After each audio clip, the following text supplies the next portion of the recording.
गुरुर्ब्रह्मा गुरुर्विष्णुः गुरुर्देवो महेश्वरः गुरुः साक्षात् परब्रह्म तस्मै श्री गुरवे नमः। येषाञ्चरण सान्निध्यात् भयमुक्तो भ्रमाम्यहं ज्ञानाप्रेतुतान् वन्दे यज्ञेशान् गुरुनायकान्। माणिक्यवीणामुपलालयन्तीं मदालसां मञ्जुलवाग्विलासां माहेन्द्रनीलद्युतिकोमलाङ्गीं मातङ्गकन्यां मनसा स्मरामि। चतुर्भुजे चन्द्रकलावतंसे कुचोन्नते कुङ्कुमरागशोणे पुण्ड्रेक्षुपाशाङ्कुशपुष्पबाण हस्ते नमस्ते जगदेकमातः। माता मरकतश्यामा मातंगी मदशालिनी कटाक्षैतु कल्याणी कदम्बवनवासिनी। जय मातंगतनये जय नीलोत्पलद्युते जय संगीत रसिके जय लीला शुभप्रिये। नारायणं नमस्कृत्य नरं चैव नरोत्तमं देवीं सरस्वतीं व्यासं ततो जयमुदीरये। श्रुतिस्मृतिपुराणानाम् आलयं करुणालयं नमामि भगवत्पादं शङ्करं लोकशङ्करं।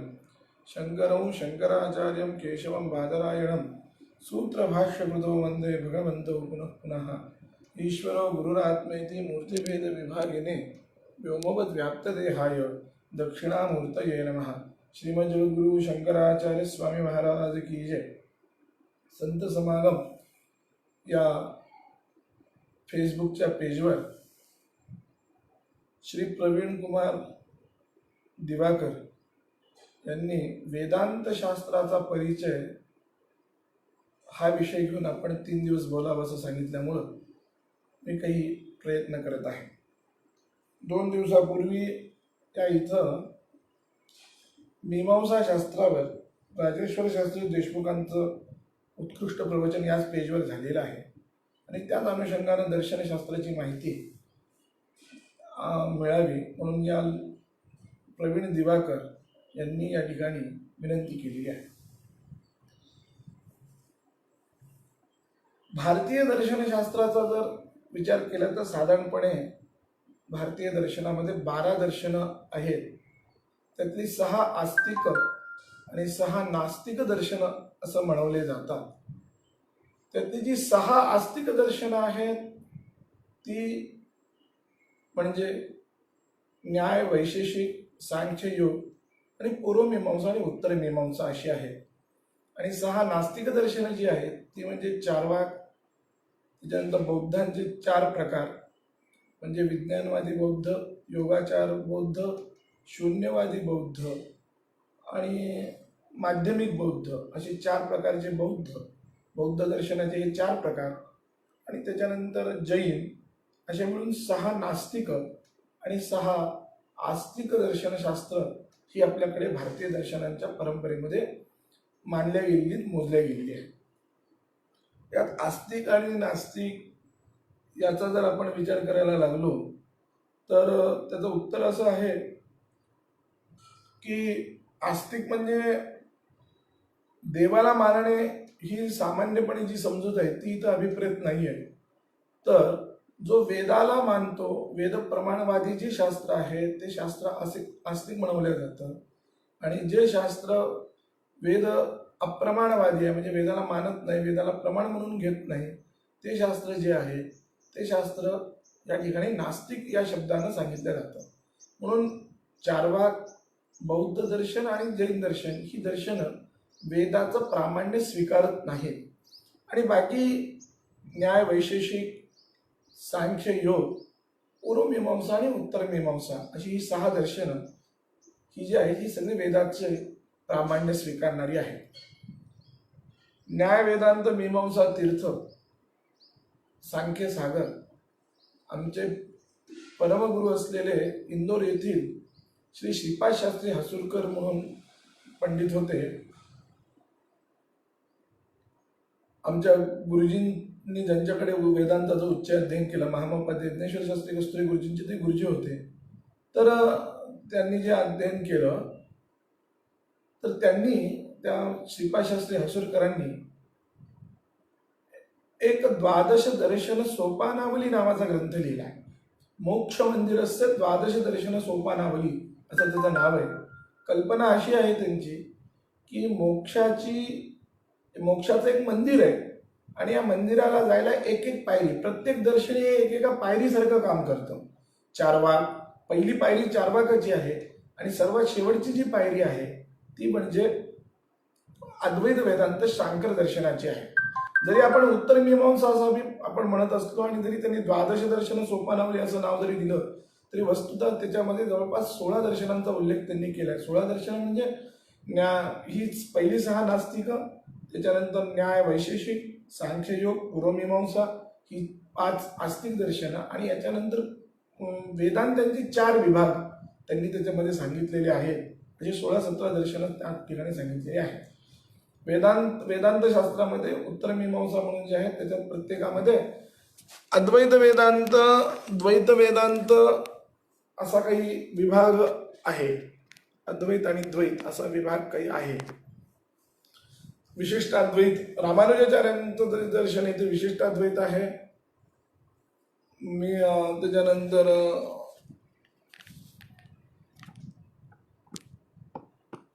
मध्वाचार्यांचं जे दर्शन आहे ते द्वैत दर्शन आहे. शंकराचार्यांचं जे दर्शन आहे ते अद्वैत दर्शन आहे. असा तो सगळा विभाग या ठिकाणी व्यक्त केलेला आहे.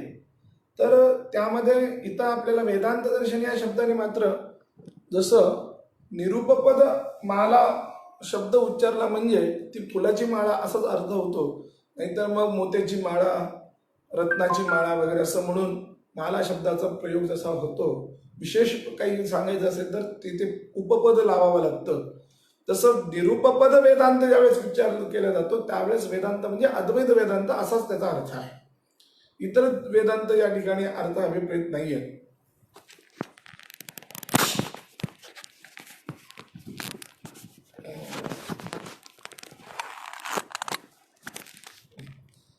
इतर अद्वैत वेदांत, इतर वेदांत शास्त्र, इतर वेदांत या ठिकाणी अभिप्रेत नाहीये.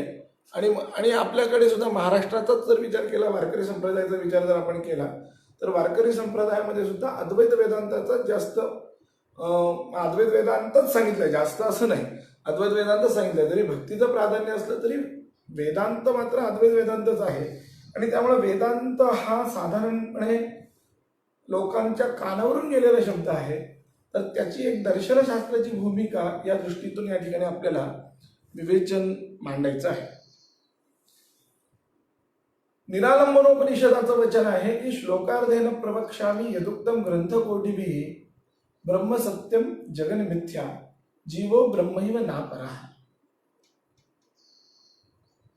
भारतीय दर्शनांचं दुसरं एक वैशिष्ट्य जर विचार केला तर आस्तिक दर्शन असतील नाही तर नास्तिक दर्शन असतील, हे या 3 पदार्थांच्या भोवती सारखी फिरतात. जीव, जगत आणि जगदीश्वर या तिघांचं ते सतत चिंतन करत असतात.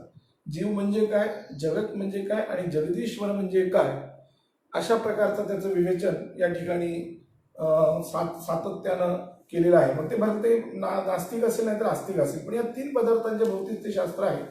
त्याप्रमाणे विचार करता या निरालंबनोपनिषदामध्ये संपूर्ण अद्वैत वेदांताच्या अनेकानेक ग्रंथांनी जे सांगितलेलं आहे त्या ग्रंथाचं अगदी थोडक्यात सार म्हणजे अगदी अर्ध्या ओळीत श्लोकार्धेन प्रवक्ष्यामि यदुक्तम ग्रंथकोटिभिः, कोटी ग्रंथांनी ज्याचा विस्तार केला त्या तत्वाचं एका अर्ध्या श्लोकामध्ये विवेचन केलेलं आहे.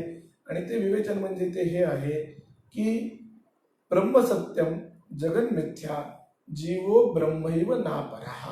ब्रह्म हे सत्य आहे, जग हे मिथ्या आहे आणि जीव आणि ब्रह्म यांच्यामध्ये भेद नाही आहे, अभेद आहे या दोघांचा. अद्वैत वेदांताचे हे महत्वाचे 3 गोष्टी आहेत.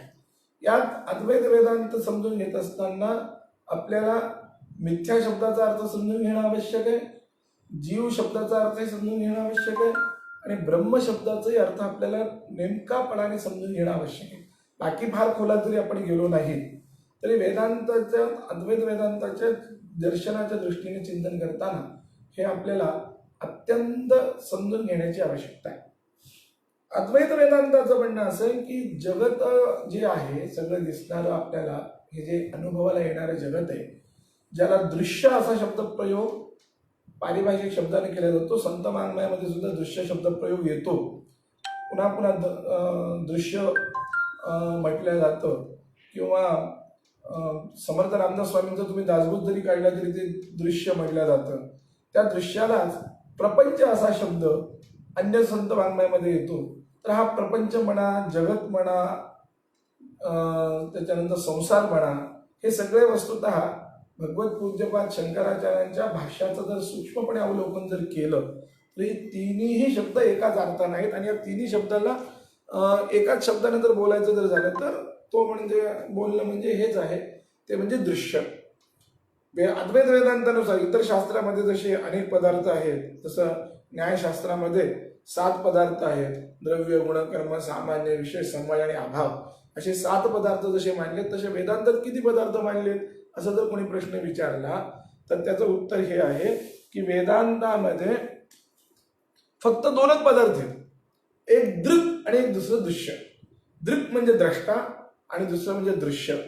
द्रष्टा आणि दृश्य ह्या 2 पदार्थांच्या मध्ये बाकी शास्त्रकारांनी मानलेले सगळे पदार्थ अंतर्भूत होतात. सगळे वैशेषिकांचे 7 पदार्थ असो किंवा नैयायिकांचे प्रमाण, प्रमेय, संशय, प्रयोजन, दृष्टांत, अवयव, निर्णय, वाद, जल्प, वितंडा, हेत्वाभाव, छलजाती, निग्रह, स्थानानाम, तत्वज्ञाना, निश्रेयसाधिगमः असं एखादं सूत्र असो, या ही 16 पदार्थ असो, हे सगळेच्या सगळे पदार्थ या ठिकाणी आपल्याला या 2 पदार्थामध्ये अंतर्भूत झालेली दिसते. त्यामुळे संपूर्ण जगत जे आहे, म्हणजे सोपं बोलायचं जर झालं तर आत्मा किंवा ब्रह्म हे एक पदार्थ आहे, त्याला द्रष्टा म्हटलेलं आहे. आणि त्याच्या व्यतिरिक्त जे काही आहे अनात्मा असा जो काही पदार्थ आहे तो सगळा दृश्य या शब्दामध्ये मोडला जातो. दृश्य या शब्दाचा साधारणपणे मराठीत आपल्याला असा अर्थ वाटू शकतो की दृश्य म्हणजे दिसणार, पण तेवढाच अर्थ नाही. तर इथं दर्शन हा शब्द जो आहे तो या ठिकाणी विशेष करून ज्ञानवाचक आहे, वृत्तीवाचक आहे. त्यामुळे वृत्तीचा जो विषय होणार आहे, ज्ञानाचा जो विषय होणारा जो पदार्थ आहे तो सगळा दृश्य आहे.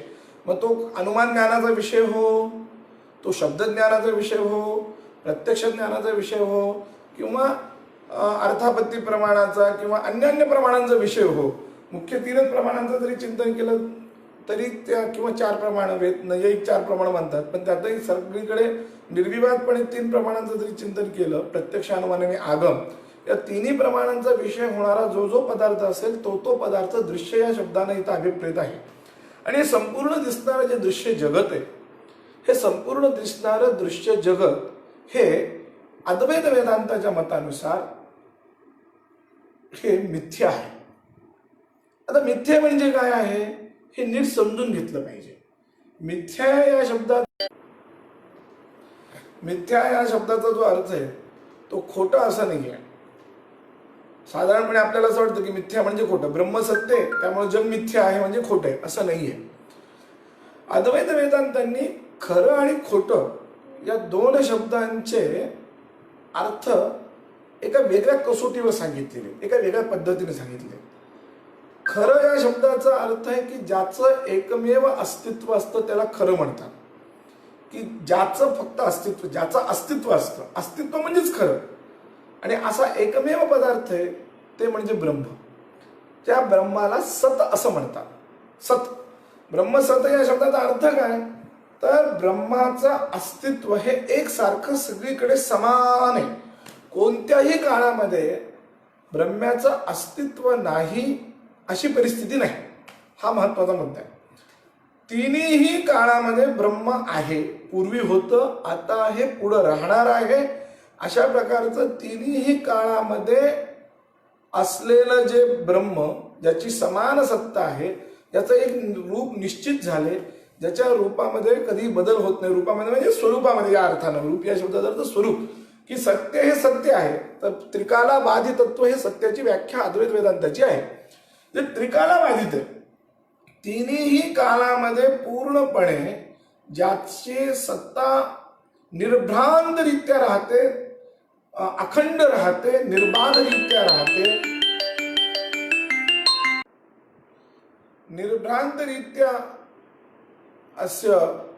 निर्भ्रांतरित्या किंवा निर्बाधरित्या ज्याचं अस्तित्व असतं त्याला सत्य असं म्हटलेलं आहे.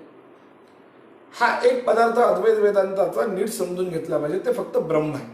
ब्रह्माची सत्ता अशी आहे की ते निर्भ्रांत, निर्बाधरित्या सगळीकडे आहे. कुठलीही जागा अशी नाही की जिथं ब्रह्म नाही, कुठलाही काळ असा नाही की जिथं ब्रह्म नाही. देश काल परिस्थिती असले कुठलेही व्यवधान त्याच्या अस्तित्वाला बाधक ठरू शकत नाहीत. उलट हे सगळे त्याच्यावरच अवलंबून आहेत. म्हणून ब्रह्म हे एकमेव सत्य पदार्थ आहे. दुसरा पदार्थ जो आहे तो म्हणजे अत्यंत असत पदार्थ, खोटं ज्याला म्हणतो आपण. त्या खोट्या शब्दाचा अर्थ आहे की ज्याच्या अस्तित्वाची स्वप्नात देखील जाणीव होत नाही किंवा भ्रमानं सुद्धा ज्याचा भ्रम होत नाही, चुकून सुद्धा आपल्याला ज्याचं अस्तित्व जाणवत नाही असा एखादा जो पदार्थ, त्या पदार्थाला म्हणायचं असत. अत्यंत असत, चुकून सुद्धा ज्याचं अस्तित्वाची जाणीव आपल्याला होत नाही, चुकून सुद्धा. उदाहरणार्थ असे पदार्थ जर पाहिले तर वंध्यापुत्र नावाचा एक पदार्थ आहे, वांझेचं पोरग. आता हे वांझेचं जे पोरग आहे हे आपल्याला चुकून सुद्धा अस्तित्वात आपल्याला जाणवत नाही, कधी आपल्या स्वप्नात सुद्धा तो दिसत नाही, हे लक्षात ठेवा, कधीच जाणवत नाही. सशाचं शिंग हा एक पदार्थ आहे की जो कधीच आपल्याला जाणवत नाही. वायूचं रूप हा एक पदार्थ आहे, वायूवर रूप हा कधीच आपल्याला जाणवत नाही. तर असे ज्याचा अत्यंत अभाव आहे, ज्याच्या जाणीवच ज्याची होत नाही, अस्तित्वाचा थोडासा सुद्धा स्पर्श ज्याला जाणवत नाही, अस्तित्व आहे असं वाटत नाही, असे जे पदार्थ, त्या पदार्थांना असत म्हटलंय आणि तेच पदार्थ खोटे असं म्हटले जातं. म्हणून खरं आणि खोटं यांच्यातला हा विरोध नीट समजून घेतला पाहिजे. ज्याचा बाध कधीही होत नाही, ज्याचं अस्तित्व कधीही नष्ट होत नाही, ज्याच्या स्वरूपामध्ये कधी बदल होत नाही, त्याला म्हणायचं सत. हेच आचार्यांनी तैत्तिरीय उपनिषद भाष्यामध्ये सांगितलंय, यद्रूपेण यज्ञिश्चितम तद्रूपम नव्यभिचरिती तत्सत्यम. ज्याचं जे रूप निश्चित झालेलं आहे त्या रूपानं त्याचा कधीही व्यभिचार होत नाही, म्हणजे ते रूप त्याला कधी सोडून राहत नाही किंवा त्या रूपातून त्याचा बदल कधी होत नाही, त्याला म्हणायचं ते सत्य. तद्रूपम न व्यभिचरिती तत्सत्यम. त्या रूपाला तेच कधी सोडत नाही. ब्रह्म हे सत आहे, याचा अर्थ ते त्रिकाला बाधित आहे. आणि याचा नेमका उलटा अर्थ असत, खोटं, की ज्याला अजिबातच अस्तित्व नाही. म्हणून वंध्यापुत्र, शशशृंग हे पदार्थ कधीही कोणाच्याही स्वप्नात येत नाहीत, चुकून सुद्धा कोणाला जाणवत नाही. जर कोणी असं बोललं तर त्याला वदतो व्याघात नावाचा साहित्यशास्त्रकारांनी दोष दिलेला आहे.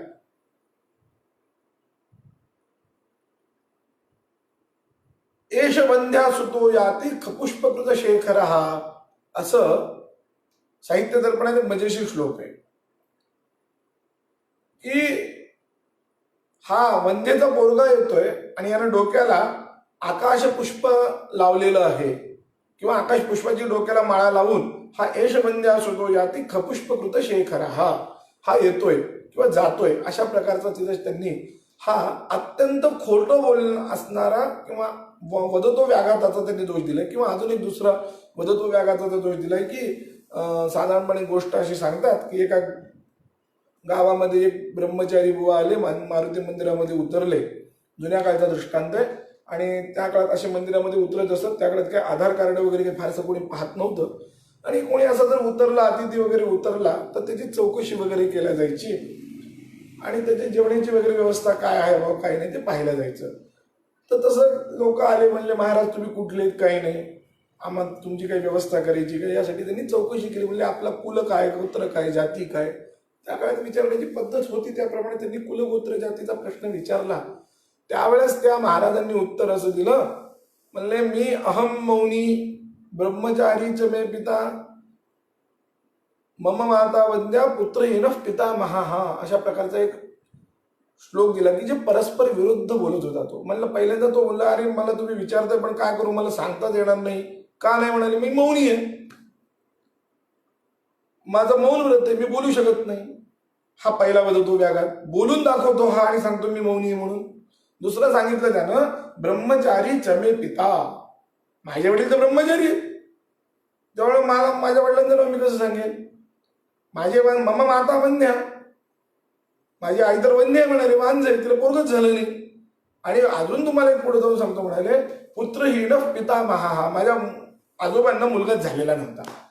तर हे असं जे बोलणं आहे, हे सगळं बोलणं हे वदतो व्याघाताचं आहे. आणि हे सगळे जे पदार्थ साहित्याच्या भाषेत सांगितलेले आहेत, हे सगळे पदार्थ अद्वैत वेदांतामध्ये, हे सगळे पदार्थ वंद्यापुत्र, आकाश पुष्प, सशाचं शिंग, हे सगळे पदार्थ जे आहेत ते त्या ठिकाणी अत्यंत खोटे म्हणवले जातात, अत्यंत असत म्हणवले जातात. म्हणून हा पदार्थ तुम्ही नीट समजून, हा विभाग नीट समजून घ्या. एक सत आहे, एक असत आहे. ज्याचा कालाशी सुद्धा संबंध येत नाही त्याला असत असं म्हणावं. साधारणपणे असं ब्रह्मानंदीमध्ये एका ठिकाणी सांगितलेलं आहे की काल घटित त्यांनी सतचं लक्षण करून त्या ठिकाणी कालाचा संबंध नसलेला असं त्यांनी सांगितलं. तर कुठल्याही काळामध्ये ज्याची आपल्याला प्रचिती येत नाही, अनुभवाचा जो विषय कधीच होत नाही, कुठल्याच प्रतीतीचा विषय होत नाही. भ्रमात्मक प्रतीती असो नाही तर प्रमात्मक प्रतीती असो, अनुभव भ्रम किंवा प्रमा असा दोन्ही प्रकारचा अनुभव स्वीकारलेला आहे. या कुठल्याही प्रतीतीचा विषय जो होत नाही त्याला अत्यंत असत असं म्हणतात. हा अत्यंत असत पदार्थ म्हणजे वंद्यापुत्र आहे आणि त्याचा अत्यंत सत पदार्थ म्हणजे ब्रह्म आहे. आणि याच्यामध्ये असणारा अजून दोन पदार्थ आहेत, ते म्हणजे काही व्यावहारिक पदार्थ. घटपट वगैरे, घटपट हे जुनी भाषा झाली. आजच्या भाषेत बोलायचं झालं तर आपलं घर आहे, आपले देह इंद्रिय वगैरे आहेत, आपले सगळे प्रमाण वगैरे आहेत, आपण ज्या गोष्टी घेतोय, आज मोबाईल घेतोय, कॉम्प्युटर घेतोय, वायर बघतोय, पंखा चालतोय, हे घर वगैरे बांधतोय, दगड आहे, विट आहे, माती, समोरचा रस्ता आहे, हे सगळेच्या सगळे पदार्थ, हे सगळे पदार्थ हे खरे पण नाहीत आणि हे खोटे पण नाहीत. कारण सत म्हटलं तर यांचा तिन्ही काळात बाध होता कामा नये, पण यांचं अस्तित्व काही काळात हे नष्ट होतात. प्रतियोगी इथे नाशाचे प्रतियोगी, यांचा सगळ्यांचा ध्वंस होतो, बाध होतो यांचा. आणि असत म्हणावं तर यांची प्रतीती येते. जसं मगाशी म्हटलं की असत या शब्दाचा अर्थ जो ज्याची प्रतीतीच येत नाही, ज्याचा अनुभवच येत नाही, त्याला असत म्हणावं असं म्हटलेलं आहे. तर हे जे पदार्थ आहेत, काही काळ आहेत काही काळ नाहीत, ह्या पदार्थांना मिथ्या असा शब्द प्रयोग केला गेलेला वेदांतामध्ये. त्यातही पुन्हा भेद आहे की हे व्यावहारिक पदार्थ आहेत. म्हणून अद्वैत वेदांतात अजून एक प्रकार केला की सत्व, सत्ता, अस्तित्व, सत्ता, सत्व हे सगळे शब्द जे आहेत, या सगळ्या शब्दांचा अर्थ आहे अस्तित्व. हे लक्षात घ्या. हे जे अस्तित्व आहे ते अस्तित्व हे विशेषणामुळे तीन प्रकारचं आहे. वस्तुतः एकच अस्तित्व आहे, पण त्याचे विशेषण बदलतं आणि विशेषण बदलल्यामुळे ते तीन प्रकारचे असं म्हटलं जातं. तर हे जे सत्ता आहे, अस्तित्व जे आहे, हे ते अस्तित्व तीन प्रकारचं म्हणजे एक पारमार्थिक सत्ता, एक व्यावहारिक सत्ता आणि एक प्रातिभासिक सत्ता. यात पुन्हा एकदा मी पुन्हा सांगतो, वेदांतामध्ये वस्तुतः सत नावाचा पदार्थ एकच आहे, पण ज्यावेळेस काही पदार्थ व्यावहारिक पदार्थ किंवा प्रातिभासिक पदार्थांचं विशेषण म्हणून उपयोग होतो, तेव्हा ह्या सत्ता तीन प्रकारच्या आहेत असं म्हटलं जातं. म्हणून प्रातिभासिक सत्ता, व्यावहारिक सत्ता आणि पारमार्थिक सत्ता. त्यात पारमार्थिक सत्ता ही ब्रह्माची, कारण तिथं ब्रह्म एकमेव पदार्थ आहे आणि ते एकच आहे. व्यावहारिक सत्ता आपल्या या संपूर्ण जगतातली आहे. हे जे सगळे जगत आहे, हे जाणवणारे जे जगत आहे, आपल्याला जे आपल्या जागृत अवस्थेमध्ये ज्याचा अनुभव आपल्याला येतो, ते जगत जे आहे ते सगळं जगत हे व्यावहारिक सत्तेचा विषय आहे. आणि प्रातिभासिक सत्ता म्हणजे ज्याचा भ्रम होतो, आपल्याला चकवा लागणे वगैरे, सामान्य भाषेमध्ये ज्याला चकवा लागणे असं म्हणतात. किंवा वेदांतातलं प्रसिद्ध उदाहरण म्हणजे रज्जू सर्पाचं आहे आणि शुक्ती रजताचं आहे. की शुक्तीवर जसा रजताचा भ्रम होतो किंवा रज्जूवर जसा सापाचा भ्रम होतो. रज्जू म्हणजे दोरी पडलेली असते आणि दोरी पडलेली असताना त्या दोरीवर जसा सापाचा भ्रम होतो, त्या भ्रमाला तो जो भ्रम आहे आणि त्या काळात जेवढा काळ तो ज्ञान असतं किंवा तो भ्रम असतो, तेवढ्या काळ त्या सापाचं अस्तित्व आपल्याला जाणवतं. म्हणून त्या ठिकाणी तो साप काही अंशात का होईना अस्तित्वाला स्पर्श करतो. म्हणून ती जी सत्ता आहे ती प्रातिभासिक सत्ता आहे. ती जी सत्ता आहे ती प्रातिभासिक आहे.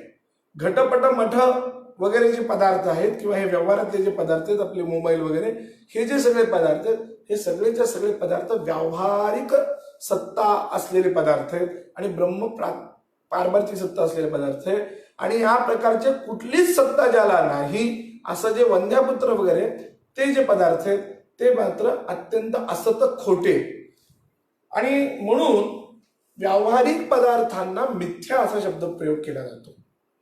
जे सतही नाही, जे असतही नाही, सत आणि असत याहून विलक्षण असलेलं सदसत्वानधिकरणत्व रूप असं त्याचा परिष्कृत भाषेत जर बोलायचं झालं तर सत्व आणि असत्व या दोन्ही धर्माचं जे अधिकरण होऊ शकत नाही असे जे पदार्थ आहेत त्या पदार्थांना, व्यवहारातल्या पदार्थांना मिथ्या हा शब्द प्रयोग केलेला आहे.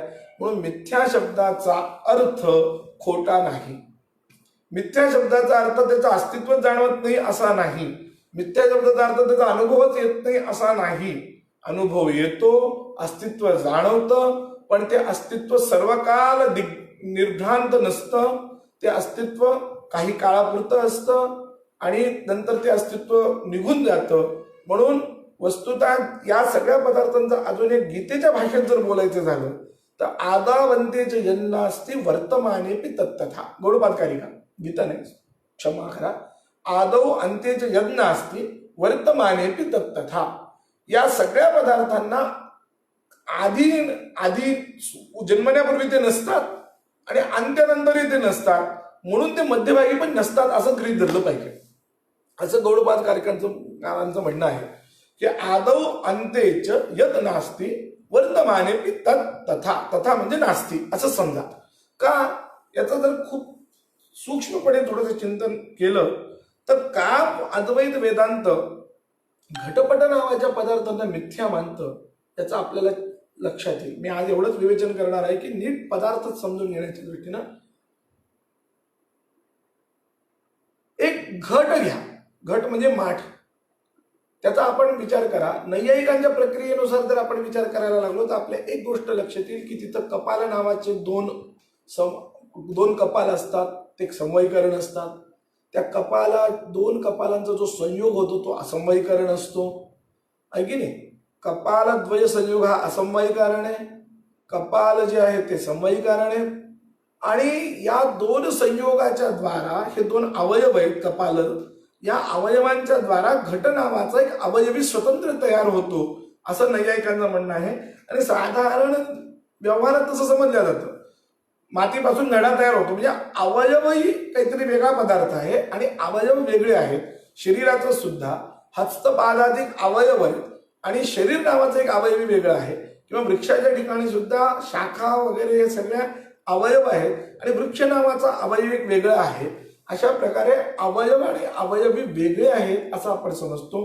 पटाच्या ठिकाणी तंतू वगैरे घ्या तर या तंतूंच्या ठिकाणी सुद्धा ते जे पट आहे, तंतू हे समवायीकरण आहे, तंतूंचा आतान वितानात्मक संयोग हे तिथं असमवायीकरण आहे आणि पट नावाचा एक पदार्थ उत्पन्न होतो असं आपण सगळे पाहतो.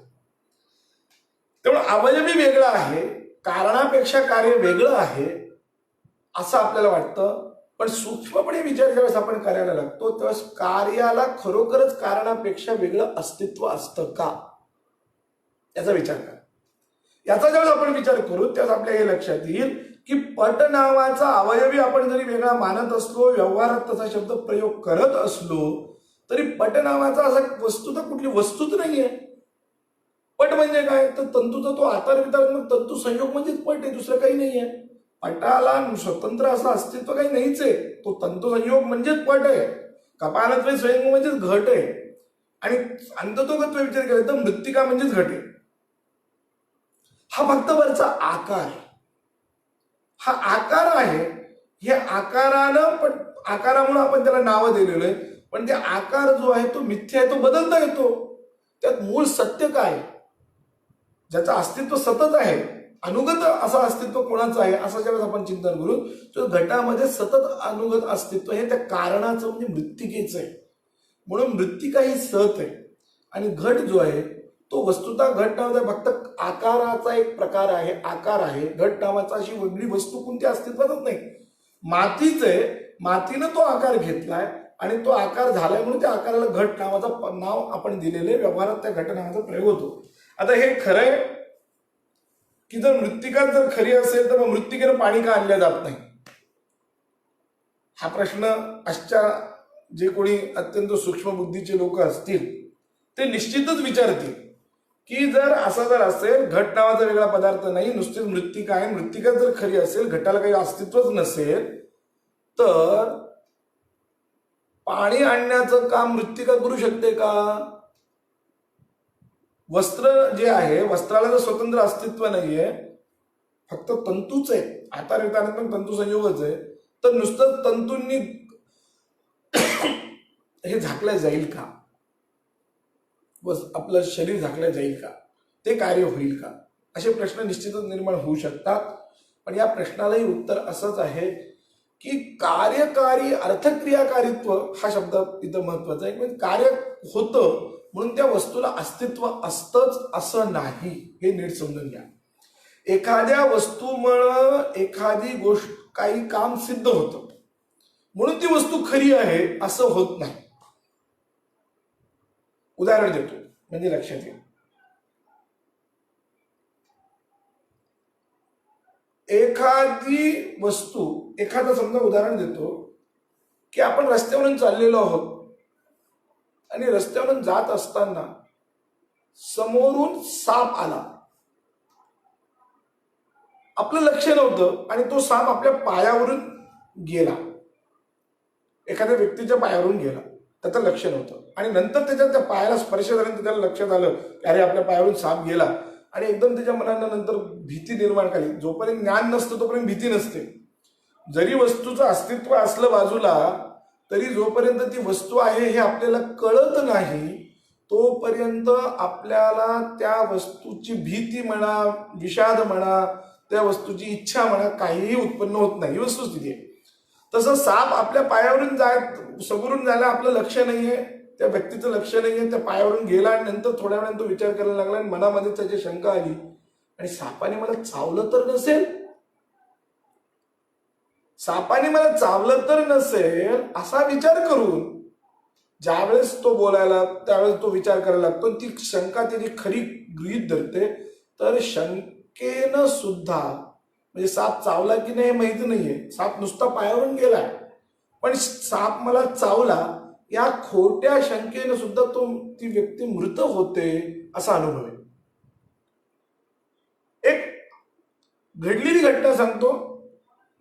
एक संस्थान आहे आपल्या इथं जवळचं, साधारणपणे ही घटना 15-20 वर्षापूर्वी घडलेली आहे.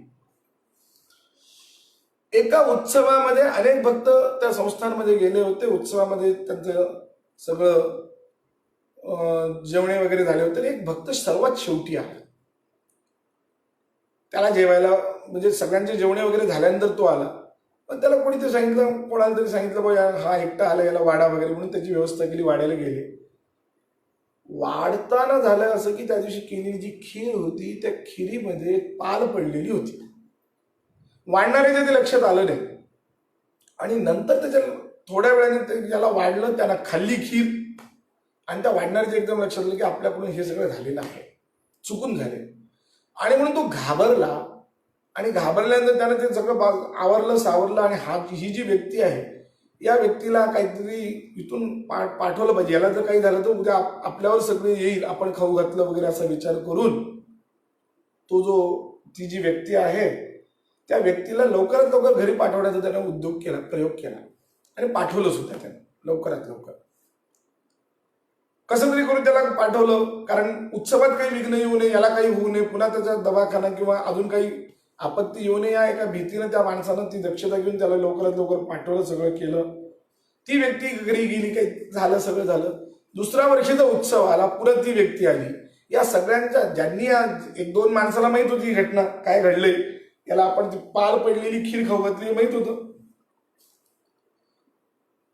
या उत्सवातून त्याला लवकर हाकलून का दिलं होतं गेलं तर की त्याला काही म्हणजे त्याच्या मृत्यूची भीती यांना असल्यामुळे तसं काही विघ्न इथं येऊ नये या विचाराने त्यांनी केलं होतं. आणि त्यांचा असा समज होता की हा घरी गेला तर हा जिवंतच राहणार नाही. पुढल्या वर्षी मात्र पुन्हा उत्सवात ज्यावेळेस तो आला त्यावेळेस यांना आश्चर्य वाटलं.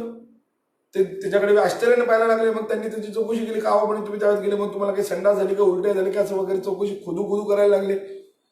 तर या व्यक्तीला लक्षातच यायला तयार नाही की माझी अशी चौकशी का करतात, मला संडास झाली का, उलटी झाली का, मग काय विचारतात, असं त्याने विचार करता करता मग त्यांना विचारलं, का हो तुम्ही असं काय विचारतात. ते म्हणजे असं आहे, आता वर्ष झालं म्हणजे सांगतो तुम्हाला आम्ही जी खीर वाढली होती त्या खिरीमध्ये पाल पडली होती आणि म्हणून आम्ही तुम्हाला इथून लवकर पाठवलं. खिरीमध्ये पाल पडली होती हे पाहिल्यानंतर त्याला ती भीती वाटली की आपण विषाची खीर खाल्ली असं लक्षात आलं. आणि ताबडतोब त्यांना त्या भीतीचा परिणाम असा झाला की शरीरामध्ये विष निर्माण झालं आणि तो त्या ठिकाणी मृत पावला. भावनेनं मृत्यू झाला. आत्ता ज्या क्षणी मृत्यू झाला त्या क्षणी तर त्यानं विष घेतलं नव्हतं. म्हणून कार्य झालंय पण त्याचं कारण खरं कुठे. म्हणून एखादं कार्य होतंय त्या गोष्टीकडून म्हणून ती वस्तू खरीच असली पाहिजे असा काही नियम नाही. त्यामुळं जगताचं किंवा पाणी जरी त्या माठानं भरता येत असलं आणि मृत्तिकेनं भरता येत नाही म्हणून मृत्तिका काही खोटी ठरत नाही आणि घडा काही खरा ठरत नाही हे लक्षात ठेवा. एखादं कार्य होतंय म्हणून घडा खरा आहे असं होत नाही. तर अंततोगत विचार केला तर फक्त त्याच्यावरचा आकार जो आहे तो आकार आपल्याला फक्त दिसतो आणि त्या आकाराला तरी अस्तित्व काय आहे. माती व्यतिरिक्त तर अस्तित्व नाही. घडा म्हणून ज्यावेळेस असतो त्यावेळेस हे माती असते. घडा उत्पन्न होण्यापूर्वी पण माती आहे. घडा नष्ट झाल्यावर ते मातीतच जातो आणि जेव्हा घडा म्हणून तो काम करतो तो आकारासह जेव्हा काम असतो त्यावेळेस त्याच्यामध्ये सगळीकडे मातीच असते. मातीशिवाय काय असतं. म्हणून आता माती व्यतिरिक्त घट नावाची कुठली वस्तू अस्तित्वात नाहीये हे लक्षात घ्या. तंतू आतान्वितानात्मक तंतू संयोग म्हणून पट नावाची कुठली वस्तू अस्तित्वात नाही. म्हणून वेदांतामध्ये अवयवाहून अवयवी वेगळा असं मानत नाही. कोणत्याच वेदांतात मानत नाही. द्वैती मानत नाही, अद्वैती मानत नाही, विशिष्टाद्वैती मानत नाही. म्हणजे अद्वैतामध्ये म्हणजे शंकराचार्यांच्या पक्षामध्ये मानल्या जात नाही, मध्वाचार्यांच्या पक्षात मानल्या जात नाही आणि रामानुजाचार्यांच्या पक्षात मानल्या जात नाही की अवयवा व्यतिरिक्त अवयवी. हेच श्रुती सांगते की वाचारंभणम विकारो नामधेयम मृत्तिके तेव सत्यम. हा जो वाचारंभणे फक्त घडा वगैरे हे जे नाव आहेत हे फक्त केवळ शब्दाने बोलले जातात. वस्तुतः यांना काही अस्तित्व नाही. यांचं खरं अस्तित्व काय असेल तर ते फक्त मृत्तिके तेव सत्यम, मृत्तिकाच खरी आहे. तसं घड्याचा विचार करता त्या घड्याला त्या कारणा व्यतिरिक्त स्वतंत्र अस्तित्व नाही. मातीशिवाय त्याला अस्तित्व नाही. ज्यावेळेस घडा म्हणून राहतो त्यावेळेस मातीवरच तो अवलंबून असतो, मातीतच असतो, मातीच त्याच्यात अनुगत असते. मातीशिवाय त्याचं दुसरं अस्तित्व नाही. तर पटाला तंतू व्यतिरिक्त दुसरीकडे अस्तित्व नाही. कार्याला त्याच्या समवायी कारणापासून किंवा उपादाना कारणा व्यतिरिक्त अन्यत्र कुठेही अस्तित्व जसं नसतं तसं या जगताचं सुद्धा आहे म्हणाले. जगतही ब्रह्म व्यतिरिक्त कुठेही त्याला अन्यत्र अस्तित्व नाही. म्हणून जगत जे कसं आहे तर मातीवर घड आहे हा एक प्रकारचा अध्यासच आहे, विवर्तच आहे तो. हे जसं आहे तसं चैतन्यावर ब्रह्मावर संपूर्ण जगत अध्यस्त आहे.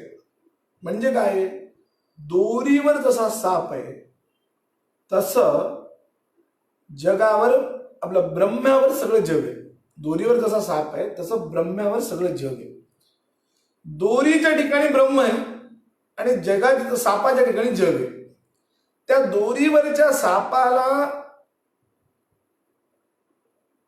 दोरी व्यतिरिक्त कुठेही अस्तित्व नाही. त्याची उत्पत्ती दोरीतच आहे, स्थिती दोरीतच आहे, त्याचा लय दोरीतच आहे. तसं जगताची उत्पत्ती ब्रह्म्यात आहे, स्थिती ब्रह्म्यात आहे आणि लय पण ब्रह्म्यातच आहे, अन्यत्र कुठेही नाही. दोरीवरच्या सापाला ही स्थिती अशी जशी आहे म्हणून दोरीवरचा साप हा त्या दोरीशी अभिन्न आहे पण भिन्न पण आहे. तसं जगत ब्रह्म्याशी अभिन्न आहे आणि भिन्न पण आहे. अभिन्न म्हणजे एक नाही, पण त्याच्या व्यतिरिक्त त्याचं अस्तित्व नाही. त्याला अनन्यत्व असा शब्द प्रयोग वेदांतामध्ये केला जातो. अनन्यत्व, कार्यकारणाचं अनन्यत्व आहे. कार्यकारणाचं अनन्यत्व या शब्दाचा अर्थ कार्याला कारणाव्यतिरिक्त कुठेही अस्तित्व नाही.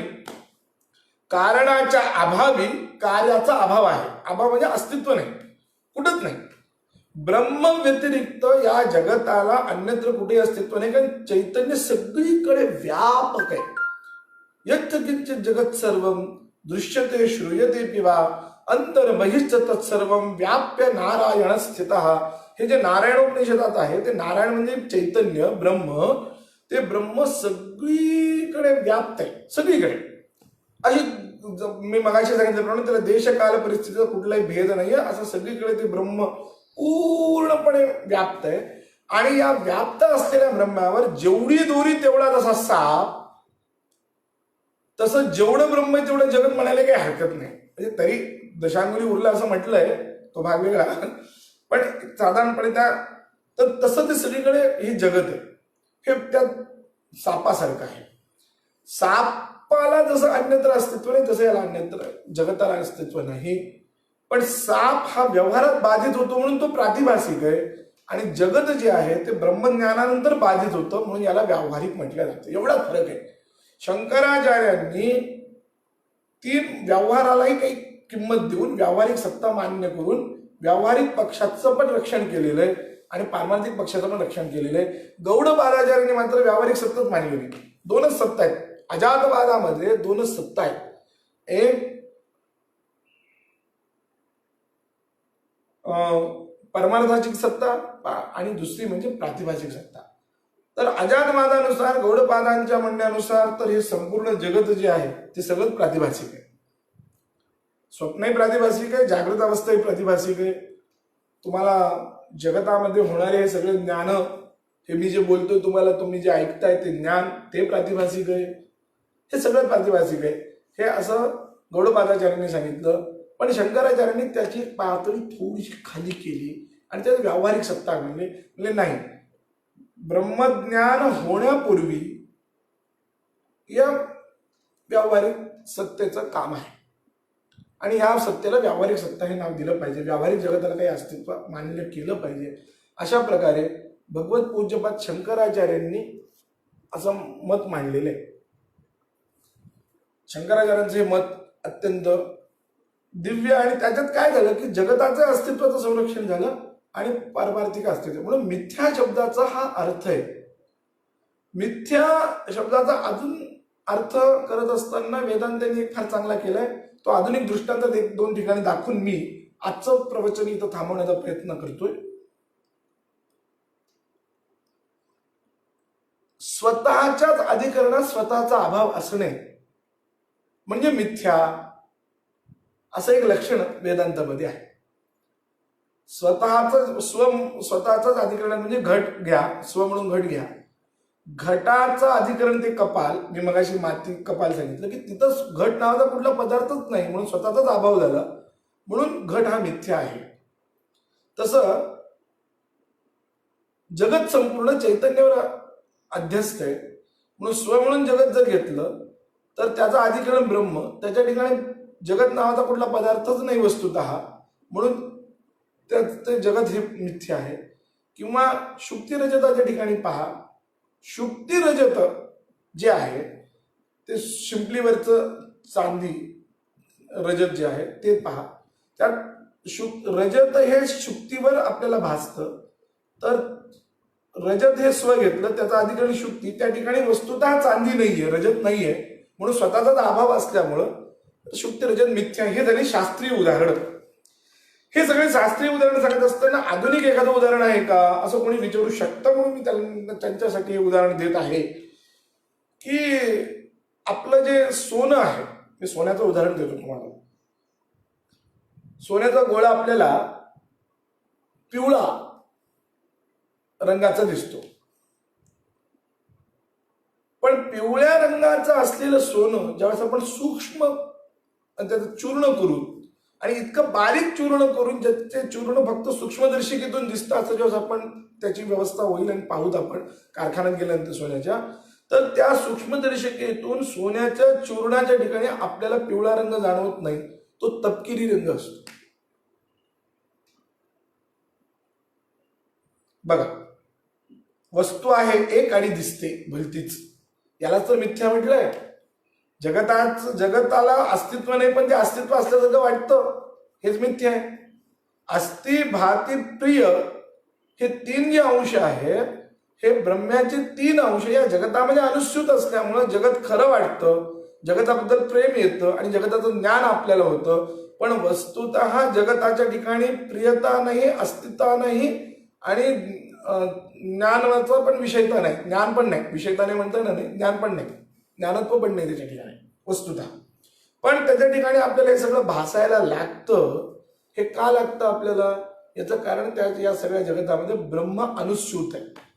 जसं घड्यामध्ये मृत्तिका अनुस्यूत आहे म्हणून घड्याला जसं अस्तित्व नाही, तसं या जगतामध्ये ब्रह्म सगळीकडेच अनुस्यूत आहे, सगळीकडेच. म्हणून ब्रह्म सोडलं, माती सोडून घट जसा नाही तसं ब्रह्म सोडून जगत नाही. म्हणून अस्ति भाती प्रिय हे 3 अंशाने ब्रह्म या जगतामध्ये अनुस्यूत आहे. तेव्हा घडा आहे, घड्याळ आहे, मोबाईल आहे, असा आहे आहे आहे असा शब्दप्रयोग आपण प्रत्येकाच्या पाठीमागे जे लावतो, तो आहे हा जो शब्दप्रयोग आहे ते म्हणजे ब्रह्म आहे. याचं ज्ञान, त्याचं ज्ञान, त्याचं ज्ञान असं जे आपण म्हणतो, हे ते जे ज्ञान ज्ञान ज्ञान म्हणून जे आहे ते ज्ञान म्हणजे ब्रह्म आहे. मला हे आवडतं, ते आवडतं म्हणून हा जो प्रेमता आहे, प्रियता जी आहे, ती प्रियता म्हणजे ब्रह्म आहे. अस्ति भाति प्रियम रूपम नामचैत्यंश पंचकम आद्यत्रयम ब्रह्मरूपम जगद्रूपम ततोद्वयम. हे 3 पदार्थ, 5 अंशात्मक हे जगत आहे. अस्ति भाति प्रिय नाम आणि रूप असे 5 अंश आहेत त्याचे. त्यातला अस्ति भाति प्रिय हे 3 जे अंश आहे ते जगताचे. आपलं क्षमा करा, माफ करा, हे अस्ति भाति प्रिय हे ब्रह्म्याचे आणि नाम आणि रूप हेच फक्त जगताचे. आणि म्हणून ते नामरूप हे जगताचा अंश असल्यामुळे ते मिथ्या आहे. अस्ति भाति प्रियता ही सत्यामध्ये मोडते आणि म्हणून आपल्याला जगताच्या अस्तित्वाची जाणीव होते, नाही तर जगताला अस्तित्वच नाही. हे अशा प्रकारचा मिथ्या शब्दाचा पारिभाषिक अर्थ आहे. हा अर्थ कोणालाही आधुनिक लोकांनाही कळलेला नाहीये, आक्षेप घेणाऱ्यालाही कळलेला नाहीये. आणि त्यामुळे मग अद्वैत वेदांतावर काहीतरी वेगळे आक्षेप घेतले जातात. त्यामुळे आधी नीट पद्धतीनं पारिभाषिक चिंतन नीट समजून घेतलं पाहिजे. अद्वैत वेदांतावर आक्षेप घेत असताना हे चिंतन अवश्य समजून घेतलं पाहिजे. मिथ्यात्वाचं दुसरं एक लक्षण आहे, मी मगाशी सांगितलं, ज्याची ज्ञानाने निवृत्ती होते त्याला मिथ्या म्हणतात. रज्जू सर्प आहे, त्याच्या अधिष्ठानाच्या ज्ञानाने निवृत्ती होते. दोरी म्हणून एकदा कळली की साप निवृत्त होतो. जे काही सापाचं भय आहे वगैरे ते सगळं नंतर निवृत्त होतं. कळायला पाहिजे दोरी म्हणून ज्ञान, ज्ञानानं त्याची निवृत्ती झाली म्हणून रज्जू सर्प मिथ्या. तसं जगताचं सुद्धा आहे की ब्रह्मज्ञान झालं की मग लगेच आगाजी हे झाल्याची नाही, त्याची वार्ता पुसची काही, असा अजातवादाचा त्यांना साक्षात्कार होतो. त्या ह्याच्यात यत्र त्वस्य सर्वम आत्मैवाभूत तत्केनकम पश्ये. जगत त्याला काही जाणवत नाही, संपूर्ण त्याला आत्माचं ज्ञान होतं. यत्र तो अस्य सर्वम आत्मैवाभूत. ज्या काळामध्ये संपूर्ण ज्या क्षणी ब्रह्मज्ञान होतं, आदो ब्रह्मास्मित तनुभवते खल्विदम ब्रह्म पश्चात, नंतर ब्रह्म सर्वं खल्विदम ब्रह्म असं ज्ञान त्याला होतं. आणि सर्वं खल्विदम ब्रह्म ज्ञान झालं की त्याला लक्षात येतं की या सगळ्याचाच बाध होतो. बाध हा शब्द महत्वाचा आहे. या जगताचा तिथं बाध होतो, यालाच वेदांताच्या परिभाषेमध्ये बाध सामानाधिकरण्य असं म्हणतात. बाध सामानाधिकरण्य अशी प्रतीती त्याला येते. बाध सामानाधिकरण्य म्हणजे सर्वं कल्पितम ब्रह्म, हे संपूर्ण जगतच ब्रह्म आहे. म्हणून जगत नावाची वस्तुतः अस्तित्वात नाहीये. हे सगळं वस्तुतः हा ब्रह्मच आहे. आपण ज्याला जगत समजतो ते जगत नाहीच आहे, ते वस्तुतः ब्रह्मच आहे. फक्त वरचा आकार जो आहे तो खोटा होता. खरं याचं रूप जे आहे आत गेलं म्हणजे ते ब्रह्म आहे असं त्याला ज्ञान होतं. आणि हे जे ज्ञान आहे याला बाध सामानाधिकरण्य म्हटलेले. आणि ह्या ज्ञानाने या जगताची निवृत्ती होते, या ज्ञानाने या जगताचा बाध होतो. म्हणून मिथ्या शब्दाचा अर्थ आहे ज्ञान निवर्त्यत्व. अद्वैत सिद्धिकारांनी मिथ्या शब्दाचे 5 लक्षणे दिली. त्यातलं मी पहिलं लक्षण सांगितलं होतं की सदसत्व अनधिकरणत्व. सत्व आणि असत्व मगाशी म्हणल्याप्रमाणे सत म्हणजे तिन्ही कालामध्ये ज्याचा बाध होत नाही त्याला सत म्हणावं. तिन्ही काला ज्याच्या प्रतीतीचा विषय होत नाही जो त्याला म्हणावं असत. तर या दोन्ही पदार्थांचं क्वचितपि उपादो सत्वेन प्रतीत्यनर्हत्वम असत्वम अशी अद्वैत सिद्धिकारांनी केलेली व्याख्या आहे की कुठल्याही अधिकरणात कुठेही अस्तित्व ज्याचं जाणवत नाही, प्रतीतीचा विषय जो होत नाही त्याला म्हणावं असत. तर सत आणि असत या दोन्हीचंही जे अधिकरण होत नाही त्यालाच म्हणायचं मिथ्या. म्हणून जगत हे सतही नाही असतही नाही. सत म्हणलं तर भामतीकारांच्या भाषेत जर बोलायचं झालं तर भामतीकार असं म्हणतात सच्चेत न बाध्येत असच्चेत न प्रतीयात. जर सत असेल तर ते बाधित होणार नाही. जगत जर खरोखर सत असलं असतं त्याचा बाध झाला नसता. आणि जगत जर असत असलं असतं तर त्याची प्रतीती आली नसती. त्याचा बाधही होतो आणि प्रतीती होते. म्हणून ते सतही नाही असतही नाही. म्हणून सदसत्व अनधिकरणत्व रूप पहिलं लक्षण जगताच्या ठिकाणी बसतं. हे पहिलं मिथ्यात्वाचं लक्षण आहे, सदसत्व अनधिकरणत्व. हे अद्वैत सिद्धिकारांनी सांगितलेलं पहिलं लक्षण. दुसरं लक्षण आहे प्रतिपन्नोपादो त्रैकालिक निषेध प्रतियोगित्वम. जो आपल्याला उपाधी माहीत आहे, उपाधी म्हणजे अधिकरण, आपल्याला ज्ञात असलेल्या अधिकरणाच्या ठिकाणी तिन्ही कालात त्याचा अभाव असणे. पूर्वी पण नव्हता, आता पण नाही, पुढं पण नाही. जसं दोरीवरचा सापाचं चिंतन करा म्हणजे लक्षात येईल की दोरीवरच्या सापाचं अधिकरण झाली दोरी. दोरीवरचा जो साप आहे त्याचा अधिकरणची दोरी, त्या दोरीला पूर्वी पण असतं, आपल्या त्या सापाला पूर्वी पण अस्तित्व नव्हतं, आत्ता पण नाही, पुढं पण राहणार नाही. म्हणून हे झालं प्रतिपन्नोपादो त्रैकालिक निषेध प्रतियोगित्वम. तिसरं ज्ञान निवर्तित्वम वा मिथ्यात्वम. ते ज्याचं ज्ञानाने बाध होतो, जगताचा बाध ब्रह्मज्ञानाने होतो, म्हणून ज्ञान निवर्तित्वम वा मिथ्यात्वम हे तिसरं लक्षण झालं. चौथं लक्षण आहे स्वाधिकरण निष्ठात्यंत अभाव प्रतियोगित्वम. त्याचा दुसरं लक्षण आणि चौथं लक्षण फार काही फरक नाहीये, तोच अर्थ आहे. अर्थतः काही फार फरक नाहीये, त्याच्यात फक्त विशेषण विशेष भावाचा व्यत्यास केलेला आहे. आणि 5वं लक्षण जे आहे ते म्हणजे सद्विविक्तत्व वा मिथ्यात्वम. स्वतःहून विलक्षण असतं, एवढं जरी म्हणजे ते मिथ्यात्वाचं काम होऊन जातं.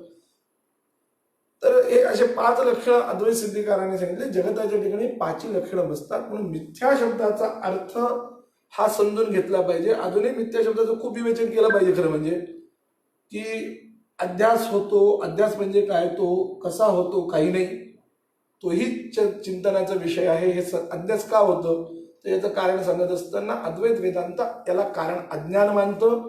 अज्ञानामुळे हे सगळं होतं. अज्ञानाची विक्षेप आणि आवरण अशा शक्ती आहेत, त्या 2 शक्तींच्या द्वारे काम होतं आणि मग त्याचा अध्यास वगैरे होतो. तर अध्यास कसा होतो, अध्यासातले अजून बारकावे काय आहेत, अध्यासात अजून काय पदार्थ पाहिजेत, अजून काय काय सूक्ष्म चिंतन आहे, हा सगळा जो भाग आहे तो आपण उद्याच्या विवेचनामध्ये पाहूत. अद्वैत वेदांताचा दर्शनाचा जर विचार केला तर मगाशी मी म्हणल्याप्रमाणे आज आपण मिथ्या शब्दाचाच अर्थ करतोय. जगताचं स्वरूप कळणं. 3च पदार्थ मी मगाशी म्हणल्याप्रमाणे महत्वाचे आहेत, जीव, जगत आणि जगदीश.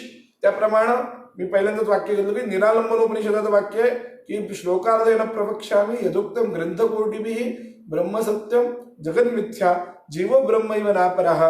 ब्रह्म सत्य आहे, जग मिथ्या आहे आणि जीव ब्रह्माहून भिन्न नाही. तर आता सध्या आपण फक्त जगताचा विचार करतो आहोत. त्याच्यानंतर उद्या पण जगताचा विचार करू आणि परवा ब्रह्म आणि जीवाचा. खरं म्हणजे ब्रह्माचा विचार केला की जीवाचा विचार वेगळा करायची गरज नाही, जीवाचा विचार केला की ब्रह्माचा विचार करायची वेगळा गरज नाही. हे जे महत्वाचा सिद्धांत आहे, महत्वाचा जो अंश आहे, तेवढ्याच अंशावर आपण त्याचा या फेसबुकच्या माध्यमाच्या द्वारे केल्या जाणाऱ्या या व्याख्यानमालेत म्हणा, प्रवचनमालेमध्ये आपण याच्यात लक्ष देणार आहोत. वस्तुतः प्रमाण किती, अजून अन्य पण विषय आहेत, प्रमाणांचे स्वरूप वगैरे, या सगळ्या विषयाचा विस्तार अजून खूप मोठा आहे.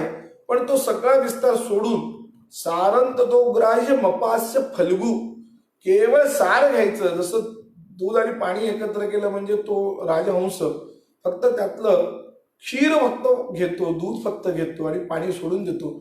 तसं आपल्या या 3 दिवसाच्या व्याख्यानमालेमध्ये यथाशक्ती, यथामती, यथाबुद्धी यथा प्रतिपादन शैली म्हणून, यथा बुद्धी म्हणल्यापेक्षा यथा प्रतिपादन शैली होईल तेवढं मी सोपं करण्याचा प्रयत्न केलेला आहे. होईल तेवढं मला जसं जमेल तसं मी या सांगण्याचा प्रयत्न केलेला आहे. भगवत पूज्यपाद शंकराचार्यांचं हे तत्वज्ञान आपल्या सर्वांना अभ्यासाची एक वेगळी दिशा देव. याच्या माझ्या व्याख्यानातून काही जर वेगळा अभ्यास होत असेल आणि आपल्याला जर दिशा मिळत असेल तर अर्थातच मी माझं या वाणीचं सार्थक झालं असं समजतो. आणि शेवटी यदत्र सौष्ठमं किंचित तत् गुरोरेव मे नाही, यदत्र असौष्ठमं किंचित तत् ममैव गुरोर नाही, एवढंच बोलतो आणि माझ्या वाणीला पूर्ण विराम देतो. श्रीमद जगद्गुरु शंकराचार्य स्वामी महाराज की जय. श्रुतिस्मृती पुराणानाम आलयं करुणालयं नमामि भगवत्पादं शंकरं लोकशंकरं. शंकरं शंकराचार्यं केशवं बादरायणं सूत्रभाष्यकृतौ वन्दे भगवन्तौ पुनः पुनः. ईश्वरो गुरुरात्मेति मूर्तिभेद विभागिने व्योमवद्व्याप्तदेहाय दक्षिणामूर्तये नमः. स्वस्ति.